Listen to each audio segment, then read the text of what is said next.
Hi everyone, welcome back to registration and login tutorial series. This is the third part, and in this part we are going to develop a backend implementation for a registration feature. We basically develop a repository, service and controller layer for a registration feature. Alright, so first we'll complete a backend part for registration feature in this video, and then in next video we'll implement a front-end part. Alright, let's get started. So first we'll begin with a repository layer. So before creating a repository, we first need to create a package. So let's go ahead and let's create a package. Let us say a repository. Okay, under repository package we quickly create an interface. Right click on a package, new, and then choose interface, and let's call interface as user repository. Alright, and we are going to extend this repository from GPA repository. So GPA repository basically exposes database CRUD operations on user entity, and here we just need to pass type of the primary key as a second argument.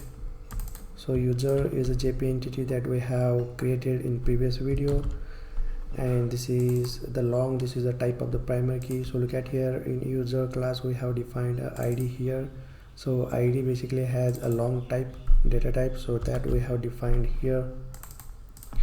And now we just need to annotate this interface with @repository annotation.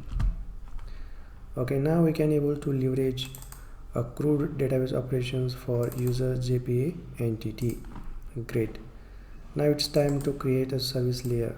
Right click, new, and just create a package first, service package, and then right click on a service package, new, and then let's create first interface. Let's name it as user service. Okay, so inside a user service we basically create a save user method, and we pass a DTO object. Alright, so first we need to create a DTO object. For that I'm going to create a new package over here. Let's say web package. So basically inside a web package we keep all Spring MVC controllers as well as DTO classes. So inside a web package, again let's create a one more sub package. Let's call it as DTO. So DTO basically stands for data transfer object, and this is a design pattern. Okay, and we use DTO object to transfer a data between server to client and vice versa. Okay, instead of passing a single piece of information, we can use DTO object to pass a bulk amount of information from server to client. So I have created a complete video tutorial on DTO design pattern, and I have published on my YouTube channel already. If you want to know more about DTO design pattern, then you can just look it out. Okay, now we have created a DTO package. So inside DTO package we are going to create a DTO class. So let's say user registration DTO. Okay, so let's quickly create a few fields like private string first name, private string last name, private string email,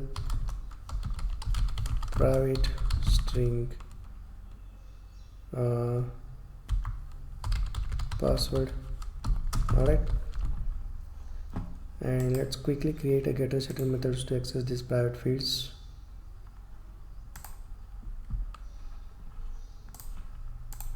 And also quickly create a parameterized constructor.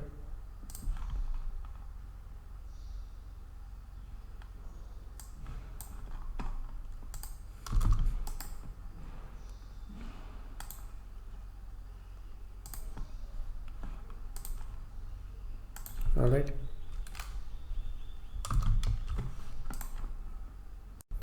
now let's quickly create a method inside a user service interface, user, and let's give a method name as save. And here now we have created DTO class, so let's pass the DTO class over here. Alright, so this is the method that will basically save user registered data. Okay, great. Now let's quickly create a class. Right click on a service package, new, and then choose class. Let's give a class name as user service impl, and this class implements user service interface. And here we quickly override the method. Let's first annotate this class with @service annotation. So basically we use @service annotation to annotate service classes, and @service annotation internally uses @component annotation. Okay, now what we'll do, we'll first again inject user repository interface. So let's use @void annotation to quickly inject private user repository. Okay, and this is user repository. So this is the field based injection. You can use either constructor or setter based injection, and field based injection is not recommended, so we can use a constructor based injection over here. So let me quickly create a constructor.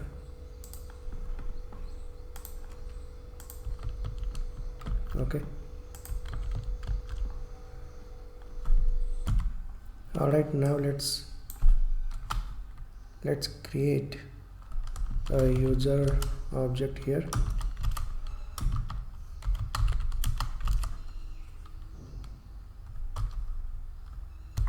Let's pass data user registration DTO dot get first name, and this is again registration DTO dot get last name, and this is a registration DTO dot get email, a registration DTO dot get password, and here we pass a role. Okay, so look at here what we have done. We have created a class object, user object, and we have passed first name, last name, and email address, password, and this is the role. So the registered user role is role user. Okay, you can create a enum to define the constant, and also you can you can retrieve a role from the database table, and you can simply pass over here. To keep it simple, I'm going to just pass a role like this. Okay, and basically we keep a password in an encrypted format in a database table. So for time being, let's keep a password as a text in a database table, because we are not going to use a Spring Security right now. Okay, so once we use a Spring Security, then that time we will use bycrypt password encoder to encode this password, and we will store encrypted password in database. Now for time being, we will keep a password as a text. Okay, great. And now what we will do is simply save a user object to the database. Let's call save method and just pass user object. Okay, it's pretty simple, nothing fancy. What is the error over here? Basically we need to create a constructor in a role class, right? So quickly create a constructor.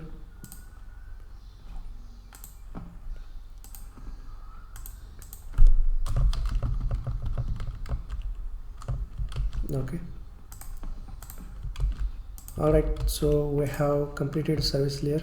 What we have done, we have basically created a save method which will save a user registration data to the database. Now it's time to create a controller layer. So we have already created a web package, so let's go ahead and let's create a class over here. Let's name class as user registration controller, and let's annotate this controller with controller annotation. So this is the Spring MVC provided controller annotation. We can annotate this class so that Spring will recognize that this is a Spring MVC controller, and it is able to handle HTTP requests. Now let's add the request mapping annotation, and here we just pass the URL like registration. Okay, and here we are going to quickly inject user service interface implementation. Okay, so we are going to use constructor based dependency injection here.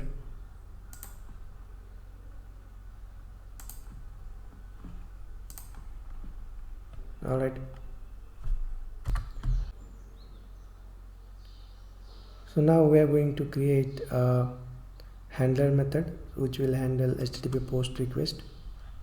So basically a registration form, when user will submit the registration form, then that will be the post request, and that should be handled in a controller.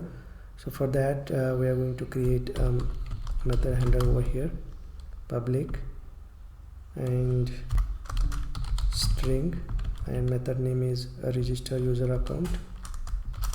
Okay, and here we are going to use @model attribute annotation, and we pass a user object.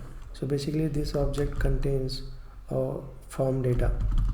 Okay, and we bind this form data to the DTO object, that is user registration DTO, and this is the registration DTO.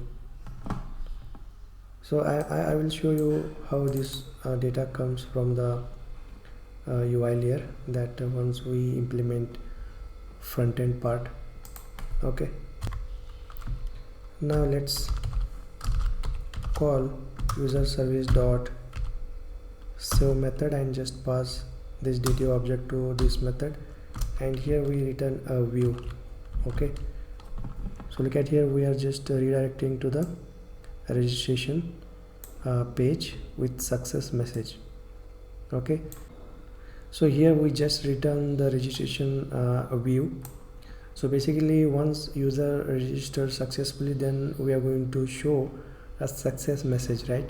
For that we are going to pass this success flag that we will see once we implement a front-end part for a registration feature. Okay, so this completes a backend implementation for a registration feature, and in the next video we are going to implement a front-end part, and we also create a few method handlers. All right, so I will see you in the next part.